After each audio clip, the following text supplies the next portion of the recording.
আসসালামু আলাইকুম। আমরা স্টাডি করব জাতীয় আয় ব্যয় রাজস্ব নীতি ও বার্ষিক উন্নয়ন কর্মসূচি দারিদ্র্য বিমোচন থেকে কিছু গুরুত্বপূর্ণ প্রশ্ন উত্তর, যেগুলো প্রাইমারি বিসিএস অন্যান্য পরীক্ষার জন্য খুবই গুরুত্বপূর্ণ। চ্যানেলটি সাবস্ক্রাইব করে সাথে থাকবেন। বাংলাদেশের জিডিপিতে কোন খাতের অবদান সবচেয়ে বেশি? সেবা খাতের। বাংলাদেশের রপ্তানি আয়ের কোন খাতের অবদান সবচেয়ে বেশি? তৈরি পোশাক শিল্পে। বাংলাদেশ সরকারের রাজস্ব আয়ের প্রধান খাত হচ্ছে ভ্যাট। জাতীয় আয় গণনা বাংলাদেশের অর্থনীতিকে কত খাতে ভাগ করা হয়েছে? জাতীয় আয় গণনায় বাংলাদেশকে 24টি খাতে ভাগ করা হয়েছে। জিডিপি গণনায় বাংলাদেশের অর্থনীতি নতুন ভিত্তি বছর হচ্ছে 2021 থেকে 22 অর্থ বছর। বাংলাদেশের কোন খাতে সবচেয়ে বেশি বৈদেশিক অনুদান ব্যয় করা হয়? বার্ষিক উন্নয়ন কর্মসূচি এডিপি। ভিডিওটি ভালো লাগলে অবশ্যই একটি লাইক দিবেন। ফেসবুক থেকে দেখে থাকলে ফেসবুক পেজটি ফলো দেবেন।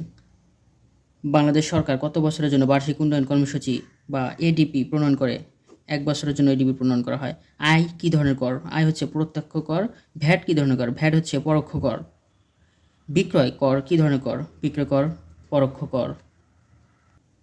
পরোক্ষ কর হিসেবে কোন কোন খাত থেকে কর আদায় করা হচ্ছে? আমদানি শুল্ক, রপ্তানি শুল্ক, সম্পূরক শুল্ক ও মূল্য সংযোজন কর, এগুলো হচ্ছে সবগুলোই পরোক্ষ কর। কোনটি বাংলাদেশ সরকারের কর বহির্ভূত রাজস্ব? বিভিন্ন সড়ক, নৌপথে টোল ও লেভি, এগুলো হচ্ছে কর বহির্ভূত রাজস্ব।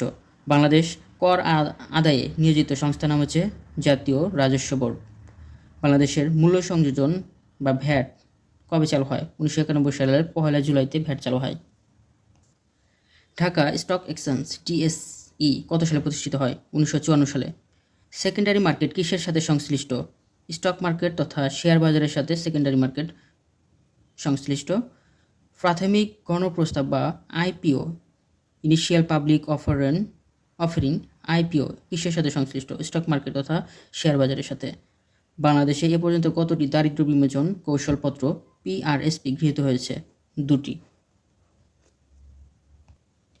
বাংলাদেশের প্রথম দারিদ্র্য বিমোচন কৌশলপত্র আরপিএসপি এর সময়কাল ছিল 2004 জুলাই 4 থেকে জুন 8 পর্যন্ত।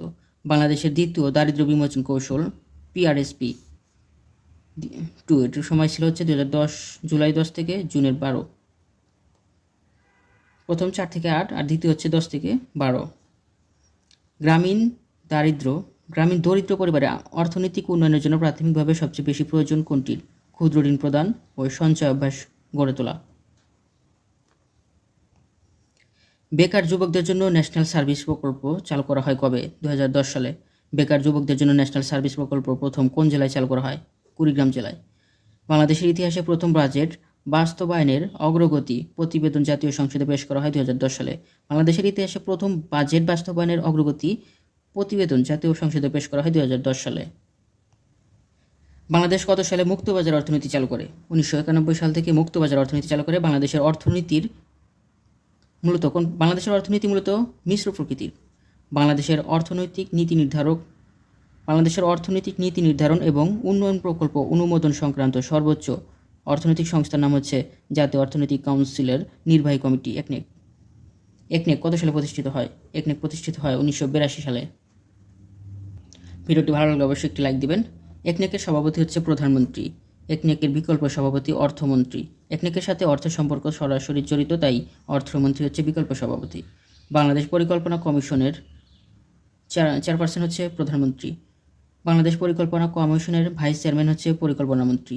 বাংলাদেশ কোন প্রতিষ্ঠানটি পঞ্চবার্ষিকী পরিকল্পনা প্রণয়ন করে থাকে? পরিকল্পনা কমিশন, পরিকল্পনা মন্ত্রণালয়। ধন্যবাদ সবাইকে এতক্ষণ সাথে থাকার জন্য।